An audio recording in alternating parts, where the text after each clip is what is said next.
Msikilizaji, ni kusiendelee kusalia nasi. Huyo ni Amos Mahona, lakini mada ambayo tumeweka mezani kwa wewe msikilizaji, unaelewa nini kuhusiana na sera ya usawa wa kijinsia, yani kwa mwanamke lakini pia na kwa mwanaume, hasa kwa siku za hivi karibuni kumekuwa na watu wanazungumza 50 kwa 50, lakini leo hii tutajikita kwenye athari zaidi ambazo tutazimulika kwa kina moja kwa moja hapa.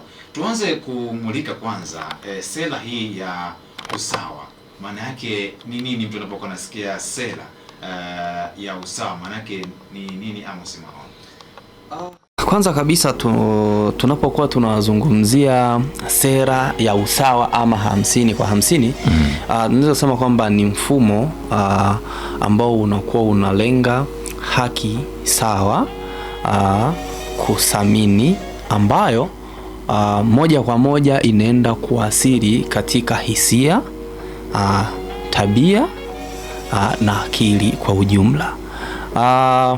Tunapokuwa tunasema kwamba usawa ama sera, kwanza tunaposema sera, it means kwamba huu ni mfumo ambao tayari upo. Je, huu mfumo upoje?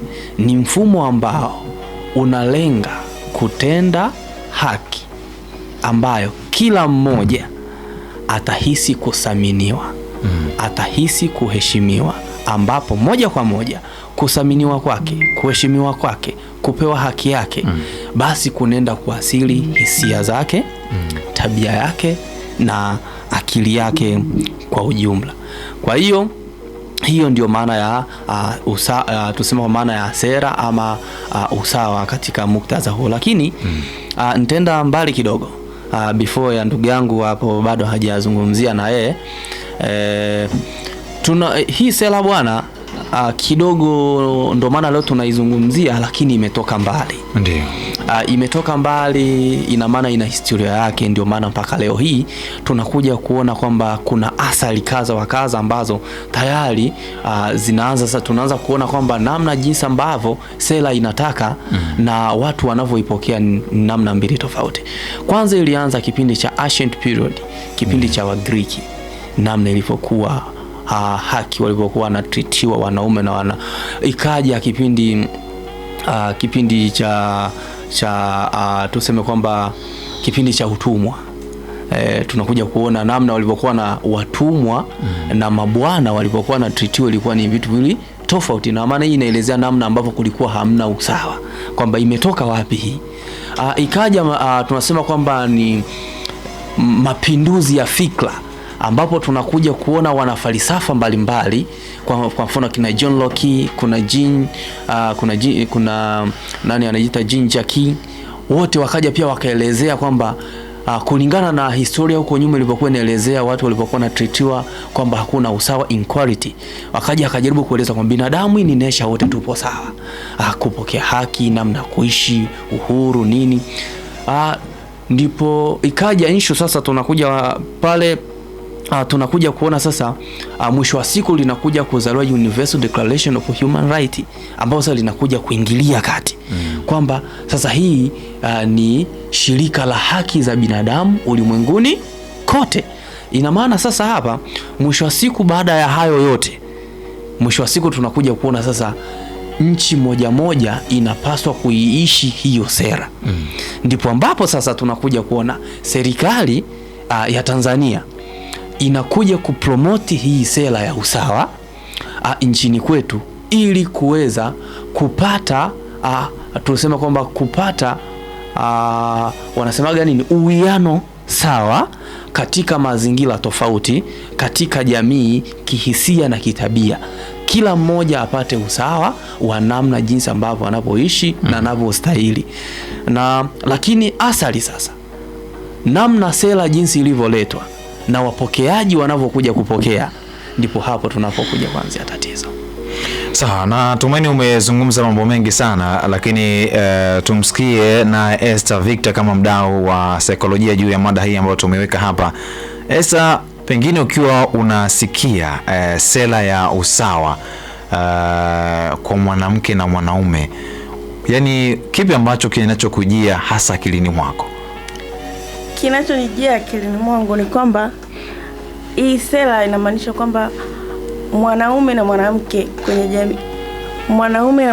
kwenye jamii wana mchango sawa. Yaani mwanaume hataki kuwa juu ya mwanamke na mwanamke hataki kuwa juu ya mwanaume. Kwa hiyo kila wanachokifanya inabidi kiwe sawa. Ndivyo ninavyoamini. Lakini nikizungumzia swala hili pia kwa upande wangu, sidhani kama hii 50% kwa 50 ni sawa, kwa sababu inapelekea mambo mengi ambayo kwenye jamii yanakuja kuleta mgongano. Mfano, mwanamke anaanza kumdharau mwanaume kwa sababu anasema hivi, yani chenye unafanya wewe na mimi naweza kufanya. Kwa hiyo mfano labda aseme mwanamke anaweza akananilia akawa na kazi na mwanaume ana kazi, wote mwisho wa mwezi wanapokea mshahara. Alafu sasa mwanamke anasema mwanaume anatoa fungu fulani labda kwenye familia kwa ajili ya matumizi, anamwambia na mwanamke anatoa hivyo. Sasa mwanamke naye akiona kama mimi mchango unaotoa kwenye familia yangu, yani watoto wanaenda shule, tunatoa matumizi ndani, afu na mwanaume wangu ndicho anachokitoa, mbona mimi naweza kufanya chochote? Sasa anaanza kumdharau mwanaume wake. Inapelekea ndoa nyingi zinavunjika kutokana na imani ambazo wanawake wengi wamejijengea kwenye akili zao. Si wapondi wanawake, lakini kwa upande wangu ninavyoiona hii sera, kuna namna kuna kitu inapoteza yani. Sawa bwana, tumemsikia kwa uzuri kabisa Esther akizungumza hapo kwa namna ambavyo anavyoelewa sera ya usawa wa kijinsia. Lakini nije kwako Amos Mahona, je, usawa huu wa 50 kwa 50, je, inawezekana kwa umeongeza au umepunguza hali ya kujiamini, yani self confidence kwa mwanamke katika jamii zetu ambazo zimeweza kuwa zikituzunguka? Kwanza kabisa nikupongeze kwa sababu umegusa umo. Self confidence au kujiamini ni moja ya athari chanya ya hii sera. Yes, yani unajua kila kitu kinapokuja kinaweza kuwa na positive na negative. Lakini kinapokuwa na negatively zaidi, hiki kitu tunaanza kukifanyia, yani tunaanza kukitilia marekebisho kwamba hiki kitu sasa why. Lakini kinapokuwa na positive nyingi kuliko negative, at least kidogo tunaona kwamba hiki kitu kinakuwa kinafaa. Lakini hii sera ina upositive wake. Ndio hiyo tunakuja kuona kwamba kuna self confidence. Self confidence acha ni bezi kwanza upande wa wadada au upande wa wamama. How inaleta self confidence? Inaleta self confidence kwa sababu mwanamke anapewa tuseme kwamba anapewa ile haki ya kuwa somewhere, maybe kuweza kuendesha ama kuongoza kitu fulani ama kufanya kitu fulani ambacho mwanzo pengine alikuwa hawezi kukifanya au alikuwa hapewi hiyo nafasi ya kuweza kuendesha hicho kitu. Kwa hiyo anapokuwa yupo mahala fulani anajaribu kufanya au anafanya hicho kitu, basi moja kwa moja akili yake na ufahamu wake unapata ule kujiamini na kusema kwamba kumbe hiki kitu kinawezekana kumbe hiki kitu nakiweza kumbe hiki kitu ambacho tulikuwa tunahisi kwamba wanawake hatukiwezi, kumbe hata sisi kweli tunakiweza Ndio maana kuna misemo sasa ambayo inakuja kama kumotivate, ambayo inakuja inasema maybe wanawake ni jeshi kubwa. Unaona, ni kulingana na namna jinsi ambavyo wameweza kupewa fursa katika mazingira tofauti tofauti, wakajiona kwamba wanaweza. Kwa hiyo wanajaribu kuhamasishana wao kwa wao kwamba sisi tunaweza kama tutapewa nafasi, tunaweza. Kwa hiyo moja kwa moja psychologically inakuja kumjengea mtu, akili yake inatengeneza self confidence ya kuweza kusimama mahala popote, kufanya jambo lolote ambalo litaleta manufaa ama faida kwa jamii ama kwa watu wengine ambao wanakuwa wanahusika na hiyo sehemu. Bwana msikilizaji, ni kusi tuendelee kusalia nasi hapo, na kipindi wani ni Amka na Tabora FM kwenye risala 3. Tunajadili mada ambayo inahusu sera ya usawa kwa wanawake na wanaume, lakini na athari zake kwa ujumla kisaikolojia ipoje. Lakini tunatamani kuona maoni yako, hasa unaelewa nini kuhusiana na sera ya usawa ambao umeonekana ukishika hatamu kweli kweli kwa siku za hivi karibuni? Watu wanazungumza 50 kwa 50. Je, wewe kama mdau ambaye unatusikiliza pande za Tabora mjini hapa, lakini wilayani Igunga, Itaga, Cheo A, Cheo B, Sevia, unaelewa nini hasa kuhusiana na sera ya usawa kwa wanawake na wanaume? Basi hapo baadaye nitaweza kupitia ujumbe wako mfupi wa maandishi. Nije kwako Esther Victor kama mdau wa saikolojia kuweza kufahamu juu ya mada ambayo tumeweka mezani hapa. Je, kwa upande wa mwanaume sera hii ina athari gani hasa kihisia, lakini pia na thamani ya mtu mwenyewe binafsi, hasa baada ya kuwepo kwamba na hizi sera za usawa moja kwa moja? Je, kwa upande wa mwanaume sera hii ina athari vipi hisia na thamani binafsi ya mtu huyo? Kwa upande wa wanaume inaathiri, mfano kwenye swala la mahusiano. Kwenye swala la mahusiano mwanaume anahitaji, in nature mwanaume ameumbiwa kama awe kama kiongozi, yani aweze kumcontrol mwanamke.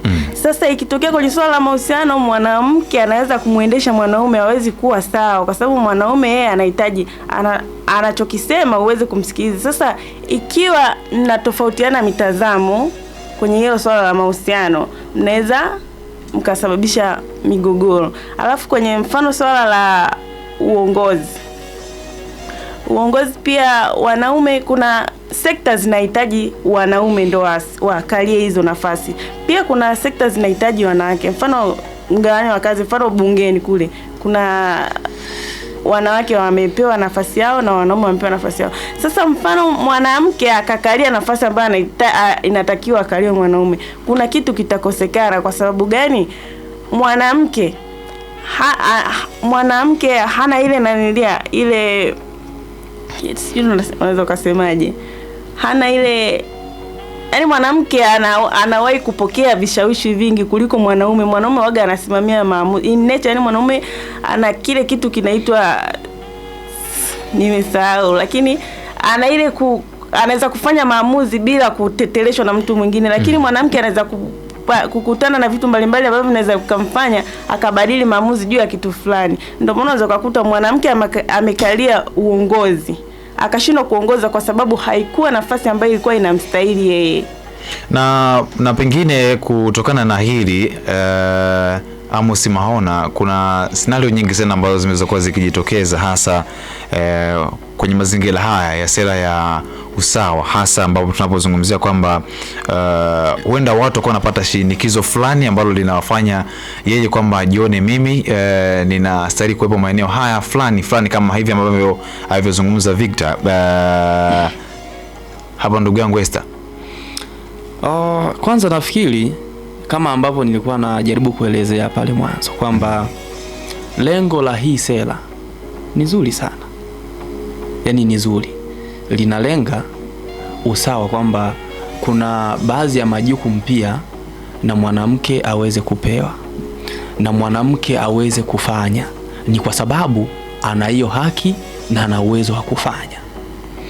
Lakini sasa namna jinsi inavyokuja kupokelewa hii sera ndipo ambapo tatizo linapokuja kuanza. Ndio maana tunakuja kuona athari sasa ambazo zinasababishwa na hii sera na kwa namna jinsi ambavyo wapokeaji wameweza kulipokea. Kwa mfano, siku hizi naweza nikasema kwamba siku hizi mwanamke wamefika mbali zaidi. Amefika mbali wakisema kwamba kwa sababu wanataka haki sawa, basi na wenyewe wana haki sawa na mwanaume. Ambazo wanaenda mbali zaidi, wanataka hadi haki za kibiologically na wenyewe waweze kuwa na hizo haki. Ndio maana tunashangaa kuna revolution mbalimbali sana ulimwenguni ambazo zinadai haki za wanawake, na wenyewe unakuta wanawake wamefika mbali sana na hii sera, na wenyewe siku hizi ndio maana utasikia kwamba na wenyewe wanataka kuoa, hawataki kuolewa. Si unaelewa? Na hii hapa inasababishwa na nini? Hii hapa inasababishwa na namna jinsi watu hii haki walivyoichukulia. Sasa moja kwa moja bwana, kila kitu namna unavyokichukulia kinakuasili kwa namna jinsi ulivyokipokea.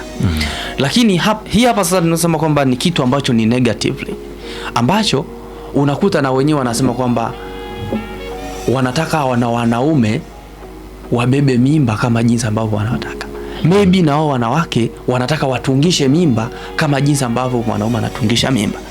Ndio maana utakuta hizi wanasema homosexual zimekuwa ni nyingi. Kwa sababu gani? Na wenyewe wanakuwa wanajiona kwamba wana hiyo haki, ana uwezo na yeye wa kumiliki mtu akawa kama mme, akawa na yeye kama mmiliki, yani akachukua ile hadhi au akachukua ile nafasi ya mwanaume kuwa na mwanamke ndani, na yeye anatamani ile haki, anatamani ile nafasi na yeye kuwa na mwanamke. Ndio maana utashangaa mwanamke unakuta na yeye anamtambulisha mwanamke mwenzake. Lakini kwa sasa hivi inaweza kawa watu wa Tanzania wakawa wanashangaa sana kwamba hadi kuna nani, lakini kiuhalisia dunia inaenda kasi sana kulingana na hii sera ya usawa.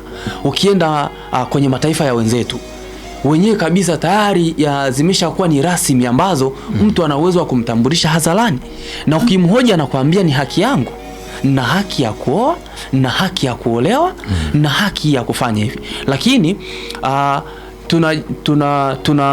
tusema kwamba tunazidi kuipongeza serikali yetu kwa jitihada ambazo inakuwa inaziweka, hata kama zitakuwa ni indirect, lakini zinakuwa zina matunda at least kidogo.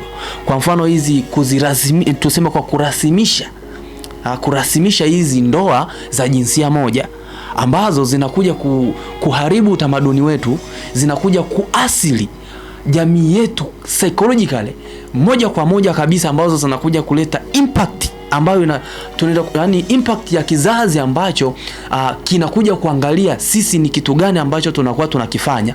Ina maana na wenyewe psychologically tayari wanakuwa wameasilika na kusema kwamba kumbe hata mama ana uwezo wa kumuoa baba. Mtoto anaanza kuwaza hivi kwamba mbona niliangalia kwenye TV mama fulani namuona yuko alimuoa fulani. Kwa kile kitu kinakuja kuasili hata kizazi chetu moja kwa moja kwamba na kuona kwamba wanastahili hii haki, hata kama inakuwa ni misingi ambayo haipo sawa, kulingana pia na tamaduni zetu, kulingana pia na imani zetu. Unajua serikali yetu inajitahidi kumaintain vitu kulingana na tamaduni zetu, lakini pia na na imani zetu. Unakuta imani haikuruhusu kufanya hivyo, aidha ni Mkristo, ni Islamic, haikuruhusu. Lakini pia utamaduni wetu unakuta haukuruhusu mwanamke kumuoa mwanaume. Lakini wenzetu tamaduni zao muda mwingine zinakuwa zinawapa upenyo zaidi, kwa sababu unakuta tamaduni nyingine mwanamke ndo anamposa mwanaume. Kwa hii hapo inamjengea ile confidence psychologically kwamba kumbe naweza kufanya hiki. Pengine labda nije kwa Esther Victor. Natumaini Amos Mahona ameweza kuzungumza mengi sana ambayo yanatija pengine kuweza kufahamu kwenye hii sera ya 50 kwa 50, tukiwa tunamulika athari, pengine inaleta uhuru wa kifikra au pia inawaongezea watu mizigo wa kimaamuzi zaidi?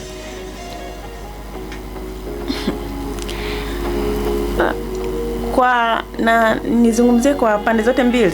Ndio. Kwa ninavyoamini mimi, hii sera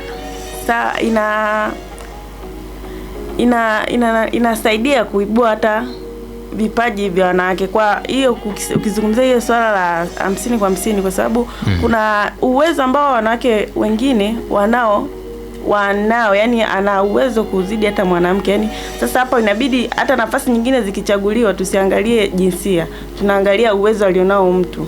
Kwa hiyo mfano mwanamke ana kitu anacho, wanasema ana kipaji, talent. Alichonacho inabidi kipewe kipaumbele kulingana na uwezo alionao, sio jinsia hapa tunabidi tuangalie uwezo alionao. Kwa hiyo kupitia uwezo alionao anaweza kuleta kitu cha tofauti kwenye jamii. Pia kwenye swala hilo la fikra, wanaume wanabidi watambue pia kwamba mwanamke ana nafasi kwenye jamii. Sasa wasije wakachukulia ile tangu kipindi kile wamezoea kuwa control wanawake. Kwamba sasa hivi sasa inatakiwa kwamba ujue nafasi ya mwanamke wako. Mfano labda kwenye familia, nafasi ya mwanamke wako ni ipi? Unatakiwa kufanya kitu gani kwa ajili ya mwanamke wako? Na sio kupitia hii nafasi labda unasema si 50/50, wewe utatakiwa ulete mboga nyumbani. Wewe utabidi ulete mboga, mimi sijui nitafanyaje. Wewe kama ni mwanaume unabidi ujue majukumu yako. Wewe wajibu wako ni kuhudumia familia. Haijalishi mwanamke wako ana kazi, hana kazi, anatakiwa kuleta kitu ndani, lakini wewe inabidi ujue majukumu yako. Sio useme hivi kwa kuwa ni 50/50 na wewe inabidi ufanye hiki na wewe inabidi ufanye hivi. Mwanaume utaki kushindana na mwanamke. Na mwanamke pia utaki kushindana na mwanaume. Kwa hiyo mwanaume inabidi ujue majukumu yako na mwanamke ujue majukumu yako ili tuwe sawa. Hii 50/50 isitutie jeuri kuona kwamba kila kitu mimi naweza. Sisi sote tupo sawa. Hatuwezi kuwa sawa kama wewe ulivyozungumzia swala mpaka pia wapo wanaume pia wasi wanabadili jinsia kwa ajili ya nanilia.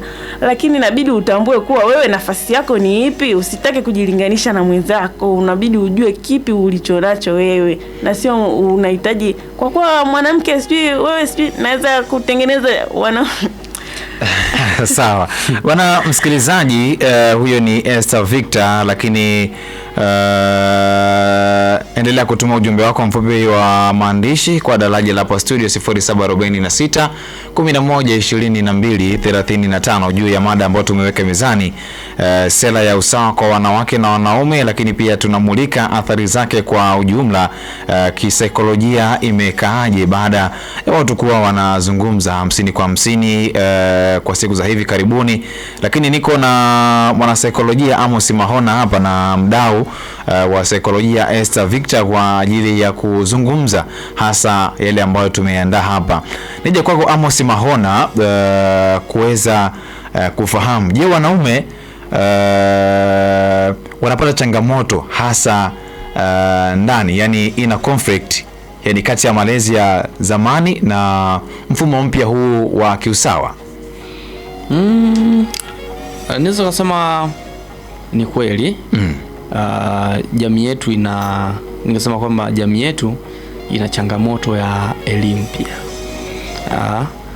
Ndio maana wakati mwingine tunalazimika kufika kwenye platform mbalimbali kama hivi ili kuweza kuzungumza na jamii iweze kuelewa na iweze kuwa aware na masuala kama haya.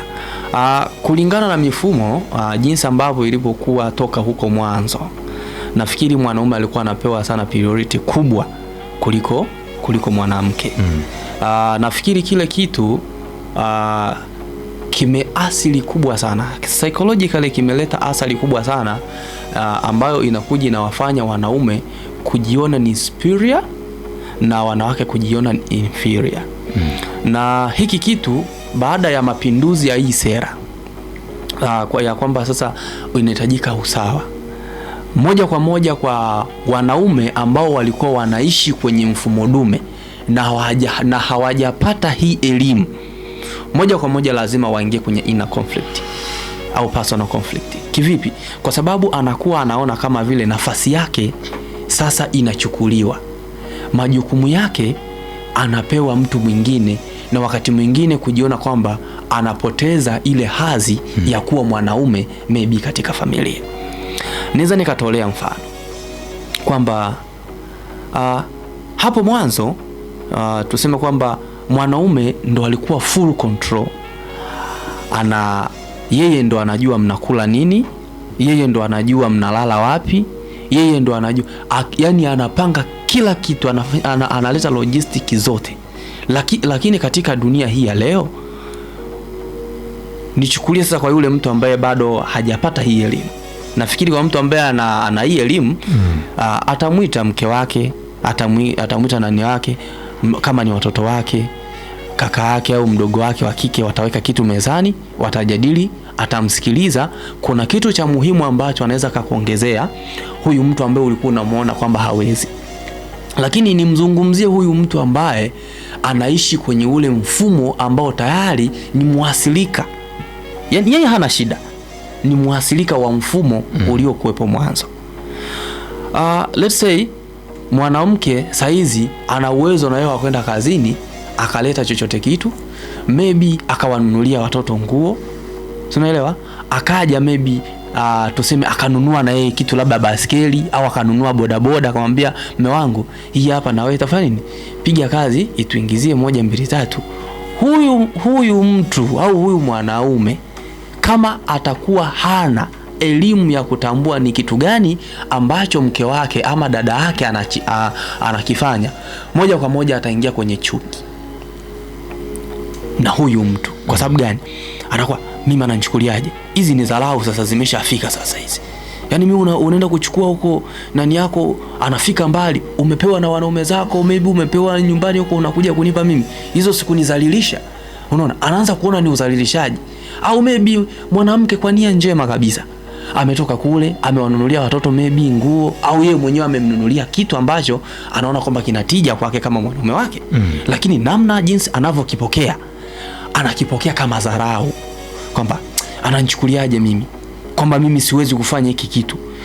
Moja kwa moja huyu mtu ana akili yake inakuja kuathirika, kutaka kuleta ushindani wa yeye hata kama hana uwezo wa kufanya kile kitu, anataka alete ushindani ili aweze kuonyesha kwamba yeye ni mwamba kuliko yeye, au tayari akili yake inaanza kuleta chuki zidi ya yule mtu ambaye amejaribu kumfanyia kitu ambacho kwenye maisha ya leo mimi nafikiri kwamba kinakuwa kinafaa.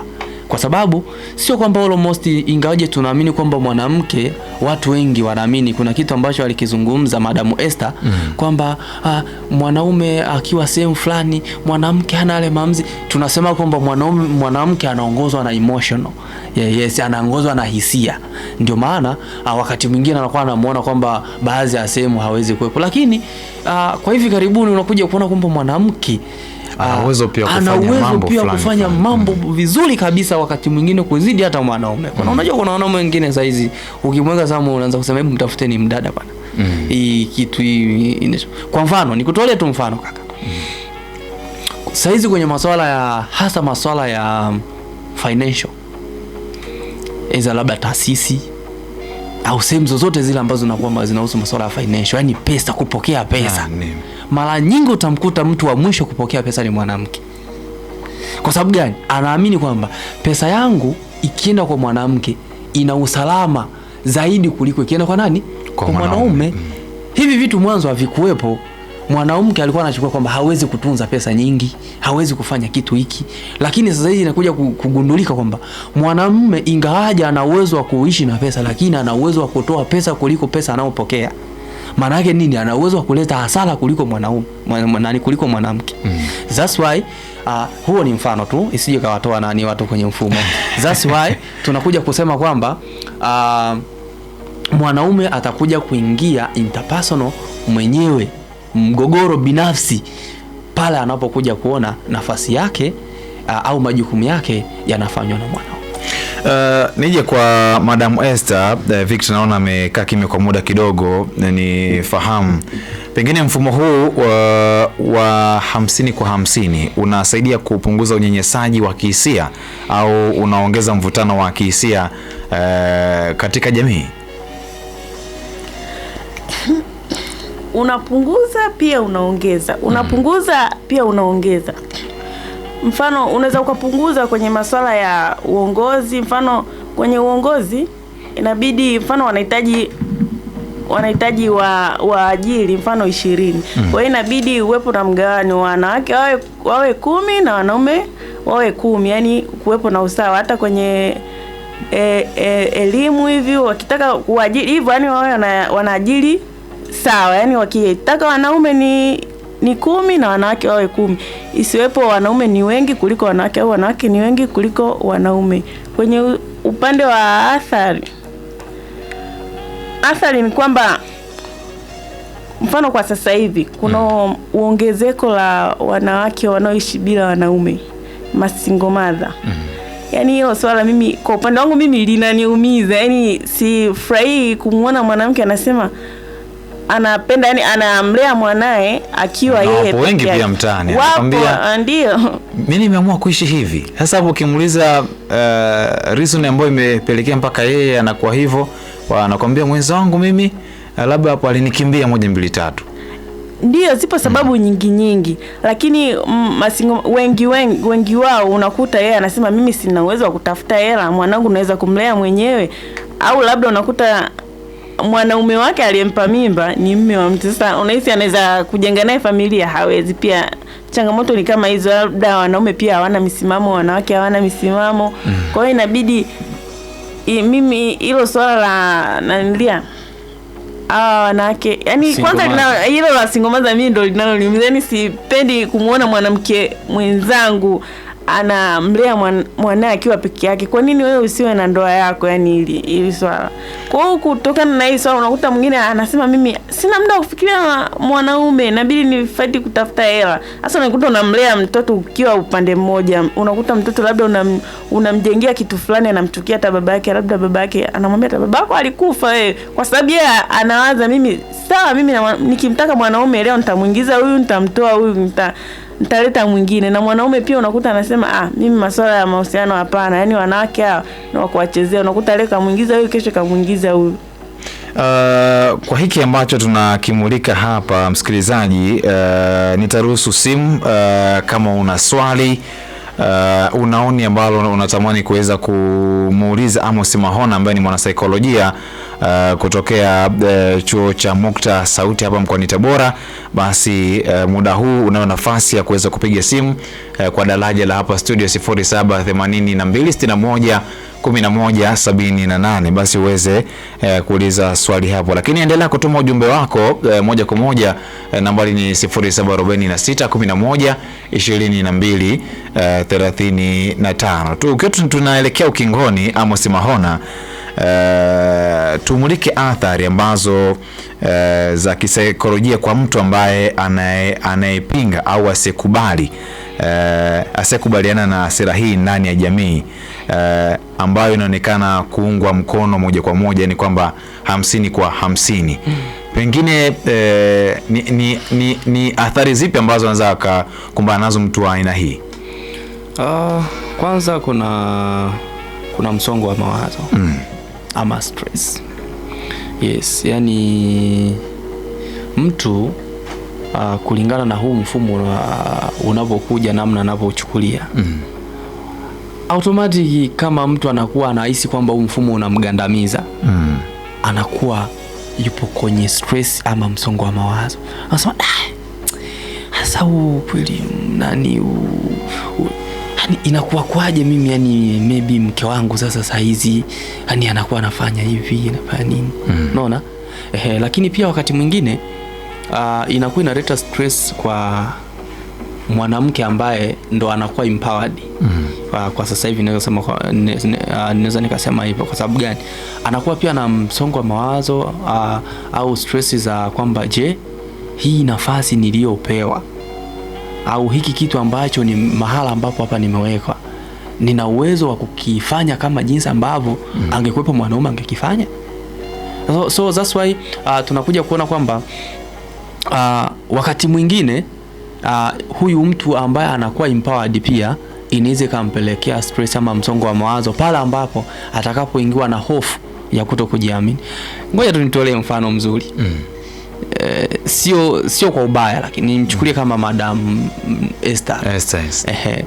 Esther kwa misimamo yake na mitazamo, namna jinsi anavyoichukulia hii sera, ukamchukua ukampeleka sehemu ambayo yeye anaamini kwamba hii sehemu automatic kabisa ni ya mwanaume, lazima atakuwa yupo kwenye stress, lazima atakuwa kwenye msongo wa mawazo kwamba kwanza why mimi wananileta hapa na kati hii sehemu anataka wewe mwanaume, au nawezaje kuendesha hiki kitu?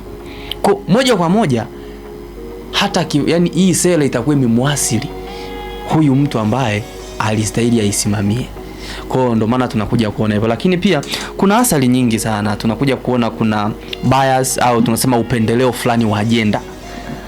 Unakuta siku hizi maybe labda kulingana na nafasi fulani, kulingana na mahala fulani, maybe naona hapa kuna simu tupokee tusikie mdau anasemaje. Hello. Habari ya asubuhi. Njema kabisa. Nazungumza na nani kutoka wapi? Nazungumza na Malale Kishingila kutoka Igunga Mwashonge Bwawani. Karibu sana kwenye mada ambayo tumeweka mezani kuhusiana na sera ya usawa kwa wanawake na wanaume. Asante sana kaka. Kaka, hii sera ya 50 kwa 50 ni tangu nimeanza hii sera imekuwa ni gumzo sana kwenye all familia kwa jumla. Sawa? Ndio. Imekuwa sera ambayo imeshamtengeneza mwanamke ambaye sasa anaweza kufanya jambo lolote. Na hata kwenye yule tu hata kimahakama kwa tatizo siku hizi kwa wanawake. Leo hii unapata shida, unaenda mahakamani na kusimama na mwanamke utoboi kwa sababu ya sera tu ile 50 kwa 50. Ndio. Kupata. Naam. Kwa hiyo upokeaje ile sera tumepokea hiyo kutokana na digitali na mambo ya mabadiliko ya kidunia, lakini sera ambayo ni kandamizi sana upande wa mwanaume. Naam. Sawa. Shukrani sana ndugu. Naam. Shukrani sana. Asante sana bwana. Tumemsikia yeye, miongoni mwa mambo ambayo yamekuwa yakimkabili ni hasa juu ya 50 kwa 50. Ndio. Na kwamba nchi nzima kwamba yani ukienda na mwanamke maeneo ya ambao anahitaji haki, asilimia kubwa amekuwa wakipigiwa upato wanawake. Ni kweli. Ni kweli kwa sababu yani tutafanya kitu tunachokifanya, lakini mwisho wa siku mwanamke ndio ambaye anatakiwa kuwa empowered. Ndio maana utasikia hakuna sera ambazo, hakuna kauli slogan ambazo nalenga kumpawa mwanaume hata siku hii. Slogan zote ambazo unazisikia ni kuweza kumfanya kumwinua mwanamke. Kwanza tuwapongeze serikali, tuwapongeze mashirika binafsi na mashirika ya kiserikali kwa hapo walipofikia, kwa sababu hapa tunaye mdau pia Samani. Ndugu yangu, karibu sana kwenye mada ambayo tumeweka mezani. Kweli mada nimeielewa, mjadala nimeuelewa, 50 kwa 50. Ndio. Lakini sasa ukisema 50 kwa 50 toka imeanza, mimi kwa kweli naona kama vile ni kero sana, hasa hususan kwa hawa mama wetu. Ndio. Hawa wanawake hawa kishajua kutokea kwa yenye utawala wa Kikwete ilianza 50 kwa 50 baada ya kumweka makamu wa rais akawa mwanamke, tena akawa rais. Unaona? Kija kwenye familia zetu sasa tunazoishi, kwa sababu unajua kwamba 50 kwa 50. Mfano umejenga nyumba, kuna mfano mzuri ni kwa ndugu yangu. Kujenga ile nyumba mwanamke kaanza ushawishi akampeleka mahakamani. Kwa madhumuni apate ile nyumba waigawane. Kwa hiyo 50 kwa 50 itaendelea sana. Hata Mwenyezi Mungu alisema hao wanawake tuishi nao kwa ajili. Leo tunaweka eti 50 kwa 50. Wakati tunajua wanawake ni viumbe dhaifu. Sasa mimi hii kwa kweli hapana. Mimi nimeelewa sana kuliko jamaa yangu.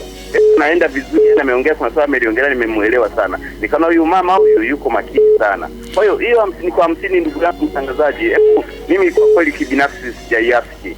Unaongea na Fundi Beka hapa pande za Igunga. Asante sana ndugu yangu Fundi Beka.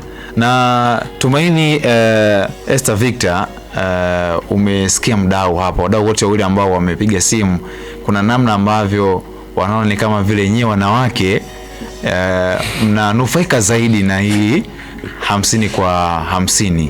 Pengine kipi ambacho unachoweza kukitoa kama way forward? Hasa inaonekana ni kama wengi wanaona kama vile upande wenu nyie hapo watoto yani wanawake hasa ndio mnanufaika zaidi.